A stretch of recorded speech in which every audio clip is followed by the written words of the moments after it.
Halo guys, halo teman-teman YouTube, balik lagi ke channel Up Kimia ya. Ini buat teman-teman yang pengen belajar atau ngabis dari awal untuk persiapan SNBT tahun 2024. Saya sarankan soal-soal mengenai perbandingan ini kalian sangat wajib harus bisa sekali. Karena soal ini relatif sangat mudah dan tidak perlu rumus aneh-aneh, tinggal kita bandingkan saja ya. Nah, untuk lebih jelasnya, mari kita bahas saja.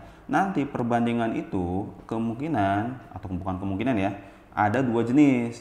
Ada perbandingan bentuknya terbalik, ada yang perbandingan lurus. Kita bahas dulu untuk yang perbandingan lurus. Apa sih maksud perbandingan lurus itu? Jadi perbandingan lurus itu perbandingan yang punya sifat jika besaran yang satu bertambah besar, maka besaran lain juga bertambah besar.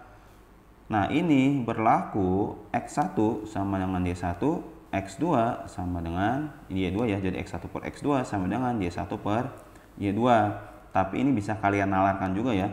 Contohnya, misalkan dalam kehidupan sehari-hari, kalau misalkan saya punya satu buah mobil, dia punya 4 buah ban.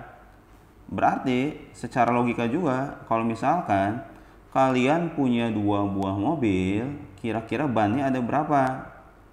Otomatis kalian bisa sendiri jawab ya. Kalau ini kita pakai rumus ini ya. Jadi satu buah mobil X1, Y1-nya 4 buah ban. Kalau 2 buah mobil, berarti Y2-nya saya tulis di sini X ya. Nah, berarti dia punya 8 buah ban. Ini secara nalar juga kalian sudah pasti bisa. Atau kalau saya misalkan gambarkan satu buah mobil, dia itu punya 4 buah ban. Berarti kalau ada 2 buah mobil, otomatis bannya dia ada 8 ya. Nah, ini yang disebut perbandingan lurus. Jika besaran yang satu bertambah besar, besaran yang lain juga dia bertambah besar ya.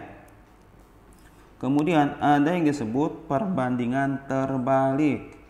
Perbandingan yang mempunyai sifat jika besaran yang satu bertambah besar, besaran lainnya malah bertambah kecil. Nah, biasanya perbandingan terbalik ini untuk waktu pengerjaan dari suatu kegiatan. Biasanya ini biasanya soal-soal untuk perbandingan terbalik ini waktu pengerjaan dari suatu kegiatan, karena kalau waktu makin cepat itu dia makin sedikit. Kalau ya kan, kalau dia makin cepat itu kan waktunya makin sedikit ya. Kalau makin lambat itu kan waktunya makin lama.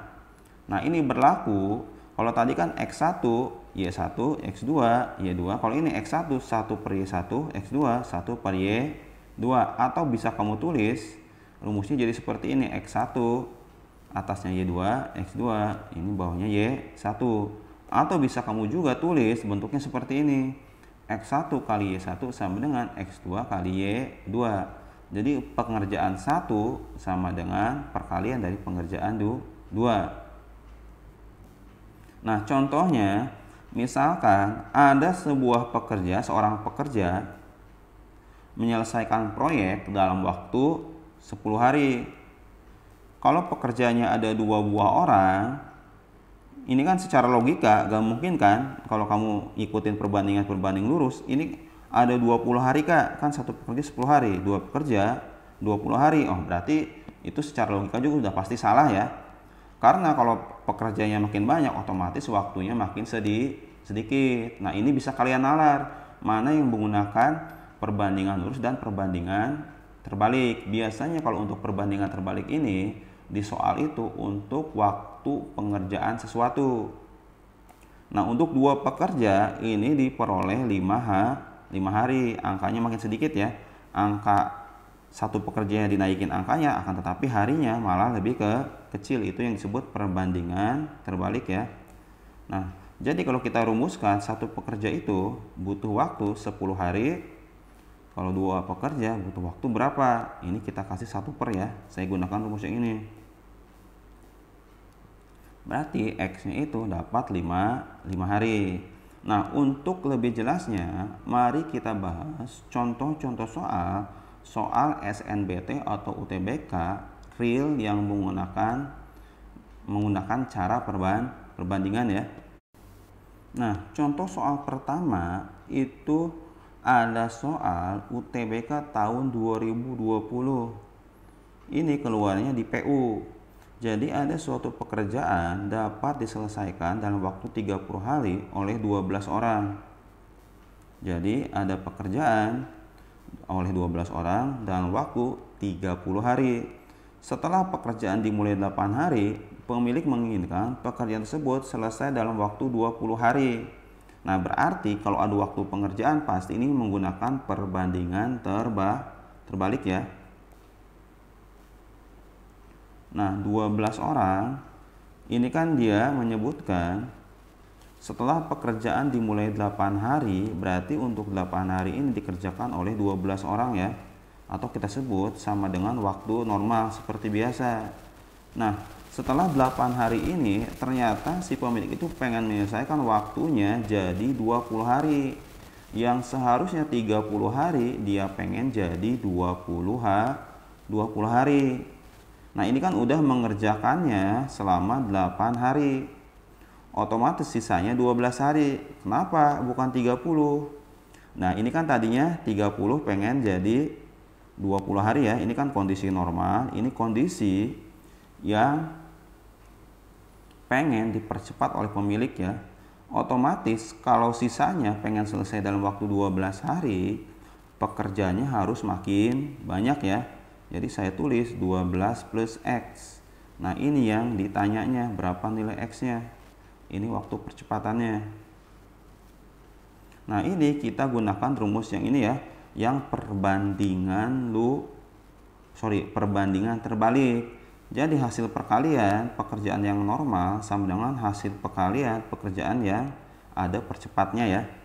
Intinya pekerjaan 1 dan pekerjaan 2 itu dia sama. Berarti ini tinggal 12 dikali 30 sama dengan 8 kali 12 dari sini ya, atau 12 kali 8. Kemudian dikali 12 plus X dikali 12 ya. Nah, ini biar gampang semuanya kita bagi 12 sehingga ini sisa 30, ini sisa 8, yang ini sisa 12 plus X ya. Nah, ini bisa kita jumlahin nih. Berarti 30 sama dengan 20 plus X, otomatis X-nya sama dengan 10, berarti pekerja tambahannya itu dia 10 orang ya. Kemudian contoh selanjutnya ada soal UTBK pengetahuan kuantitatif tahun 2020. Nah, di sini menyebutkan perbandingan kecepatan A dan B dalam mengetik pada mesin tik adalah 4:7. Berarti kita punya data kecepatan A banding kecepatan B itu 4:7 ya. Nah, kemudian kecepatan sendiri untuk mesin ketik ini berarti bisa kita cari huruf, kan namanya kecepatan itu pasti kalau kecepatan misalkan dalam fisika ya, itu kan jarak dibagi waktu. Intinya kecepatan itu kan suatu kegiatan atau ini ya dibagi waktu, sesuatu dibagi waktu ya. Berarti untuk kecepatan A 280 huruf per 6 menit, untuk kecepatan B 9.800 huruf per X menit. Nah, X ini yang akan kita cari. Nah, tinggal kita hitung saja. Berarti ini bisa kita bentuk perkalian ya. Jadinya 280 kali X per 6 kali 9.800 sama dengan 4/7. Berarti nilai X yang sama dia dengan 4 kali 6 kali 9.800 dibagi 7 kali 280. Nah, 4 sama 28 bisa kita coret, sisa 7. Kemudian 7 dengan 7-nya bisa kita coret dengan 98 ya, itu sisa 2. Ini 0-nya coret 1, berarti sisanya tinggal 6 kali 2 kali 0-nya 1 di sini. Berarti dapat hasilnya 120 menit. Atau kalau kita ubah ke jam, hasilnya 2 jam. Jadi opsi jawabannya yang D. Kemudian contoh selanjutnya ada soal pengetahuan kuantitatif UTBK tahun 2022 ya. Nah, pada soal ini diketahui komposisi gula dan soda kue untuk membuat permen katanya 8:2. Berarti kita punya data gula banding soda kue ini ya, saya singkat soda saja, itu perbandingannya 8:2. Nah, kemudian untuk membuat 10 bungkus permen dibutuhkan 240 gram gula. Berarti komposisi untuk 10 bungkus permen ini, kan tadi perbandingan gula dengan soda itu 8:2 ya. Nah, kalau misalkan gulanya ada 240 gram, ditanyakan dia sodanya berapa. Berarti ini kebutuhan soda untuk 10 bungkus permen ya. Berarti di sini X-nya tinggal 240 kali 2 dibagi 8. Berarti hasilnya 60 gram. Artinya untuk membuat 10 permen kita butuh 60 gram si soda kue. Kemudian yang jadi pertanyaan di soal, berat soda kue untuk membuat 30 bungkus permen. Tinggal kita bandingkan saja. Kalau 10 bungkus permen, ini kan soda kuenya butuh 60 gram ya. Dapat dari mana? Dari yang warna biru ini ya. Jadi kalau misalkan 10 bungkus permen kita perlu 60 gram soda. Yang jadi pertanyaan, kalau untuk 30 bungkus permen, berapa gram sodanya? Berarti nilainya tinggal 60 kali 30 dibagi 10 ya, atau 180 gram. Jadi opsi jawaban yang benar yang E. Nah, contoh berikutnya ada soal PK UTBK tahun 2023 ya. Jadi soal pengetahuan kuantitatif UTBK tahun 2023. Di sini diketahui komposisi suatu tungku itu terdiri dari aluminium, kemudian tembaga dan timah ya. Di mana aluminium bagiannya 1/4, tembaga itu dia 3/5, dan timah itu bagiannya 3/20 ya. Nah, kemudian di kalimat selanjutnya katanya aluminium yang digunakannya kalau ada 1,2 kg atau setara dengan 1200 gram ya. Saya ubah ke gram, kenapa? Karena timah yang ditanyakannya dalam satuan gram ya. Berapa timah yang dibutuhkannya?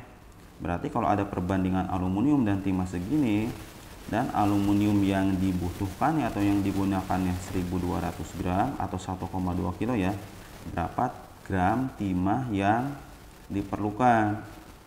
Berarti tinggal kita pakai perbandingan saja ya. Kalau 1/4 perbandingannya, bagian 1/4 ya, dia setara dengan 1200 gram. Kemudian kalau perbandingannya 3/20 berapa gram? Berarti kalau 1/4 dapat 1200, kalau 3/20 dapat berapa? Tinggal kita bandingkan saja.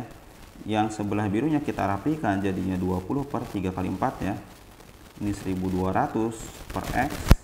Berarti X sama dengan 3 kali 4 kali 1200 dibagi 20 ya. Nah, 1200 saya bagi 20 jadinya ini 60 ya. Nah, 60 dikali 3 kali 4 berarti sama aja 6 kali 12 sama dengan 720 gram. Jadi opsi jawabannya yang B. Nah, demikian untuk pembahasan kali ini. Nah, jangan lupa kalian like, share, and subscribe biar saya makin semangat untuk mengupload video-video selanjutnya ya.